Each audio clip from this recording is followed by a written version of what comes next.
Ayan, magandang araw po mga idol at mga kapatid. Ngayon ay patuloy po tayong magbibigay ng reaksyon patungkol po dito sa mga usaping pampolitika. Ayan, pero lilinawin ko po mga idol. Tayo po ay walang kinakampihan na kahit sino mang kandidato, sapagkat tayo po ay nagbibigay na lamang ng reaksyon sa mga nangyayari at sa mga usaping pampolitika. Ayan. Tayo po ay may napanood. Ayan, si Attorney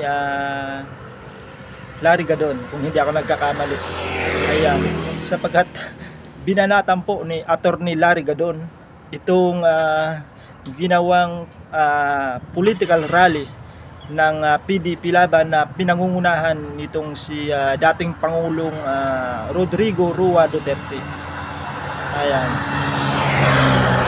Binanatan niya na kakaunti lang daw yung tao, nasa 100 plus to 100 plus lang daw yung mga dumalo sa political rally na ginawa nitong PDP Laban sa pangunguna ng dating Pangulo na si Pangulong Rodrigo Roa Duterte. Ayan, panoorin po natin yung kanyang mga tirada.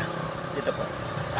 Nakakatawa at parang nakakaawa itong proclamation of senatorial candidates ng PDP Laban na pinangunahan ni former President Duterte. Isipin nyo, napakakunti ng tao at considering that this is a proclamation of senatorial candidates, dapat yan mga tipong nasa Luneta Grandstand or Araneta Coliseum or Philippine Arena or yung malalaking venue, no? Hindi kagaya noong sa alyansa na pinangunahan ni President Bongbong Marcos na talagang libo-libo ang umattend doon sa Ilocos Norte at ganun din doon sa Iloilo. Libo. Itong kila Duterte, 100 lang. Wala pa 300, baka 100 plus lang. At karamihan dyan ay mga paid vloggers at mga supporters na sila lang rin. This will reflect also why maisog rallies in all the parts of the country, yung lahat ng mga maisog rallies nila ay konting-konti lang umaattend. Kasi nga, wala naman talagang suporta, walang tao ang mga Duterte. Kaya lang nanalo yan noong 2016 dahil sinuportahan ng mga Marcos loyalists. Kasi no choice. Walang ibang pwedeng iboto. Alam nga naman, iboto namin si Marojas, o kaya si Binay, o kaya si Grace po. No choice. Talagang no choice. Kaya napilitan lang kami iboto si Duterte. Pero hindi nangangahulugan na kanya talaga yung boto. Okay? Ngayon, ganito.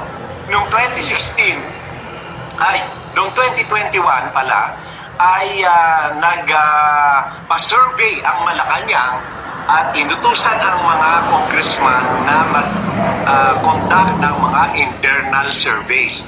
At doon ay ang lumabas na number 1 na malayo ang percentage ay si BBM. Ang number 2 ay si Leni. Number 3 si Isko. Number 4 lang si Sara. Kaya ka hindi siya nag-decide na tumakbo. Kasi nag-mayor na lang siya, nag-file siya ng mayor sa Davao kasi alam nila na talagang walang boto ang Duterte. Ngayon, tinausap lang siya na isang kaibigan, family friend, na lawyer din, na sinabi sa kanya, sikat ka lang ngayon dahil anak ka ng presidente, pero pag hindi na presidente yung tatay mo, makakalimutan ka ng tao. Kaya, ginawa niya, tumakbo siyang vice president ng BBM. Kasi nga, sure winner siya kung kay BBM. Yan ang totoo niya. Walang tao ang Duterte. Wala. Maswerte na maka3 milyon yung mga yan. Yung mga kandidato ni Duterte, nako, yung iba dyan, kaibigan, pero sorry to say, wala kayong tao. Nakakatawa kayo at nakakaawa. Pero inyo, ang launching ng inyong proclamation ay sa Club Pilipino lamang. Aba, ano yan? Rotary Club? Tiwanes? Lions Club? O PTA? Na ganyan lang? Dapat yan ay malaking venue at libo-libo dapat ang tao. Kayo, 100 lang. Ako, nakakaawa kayo. At wala kayong issue. Ang issue ni Duterte, bangat-bangat, adik-adik pa rin. Wala na yan! Hindi na yan pinapansin ng tao. Kaya nga yung mga maisog rallies niyo, walang nagpupunta kasi walang naniniwala sa inyo. So ayan mga idol, napanood at napakinggan po ninyo yung mga tirada at mga banat nitong si Attorney Larry Gadon sa sinagawang political rally ng PDP laban sa pangunguna ni dating Pangulong Rodrigo Roa Duterte. Ayan. At talagang mahalata ninyo na itong si Attorney Larry Gadon ay Marcos loyalist. Ayan. So hanggang dito na po muna mga idol yung ating reaction video. At sa mga hindi pa po nakapag-subscribe, sana po ay mag-subscribe na po kayo para lagi po kayong updated sa ating mga reaction video na gagawin sa aking channel. Ayan. Maraming salamat po at ingat po tayong lahat mga idol.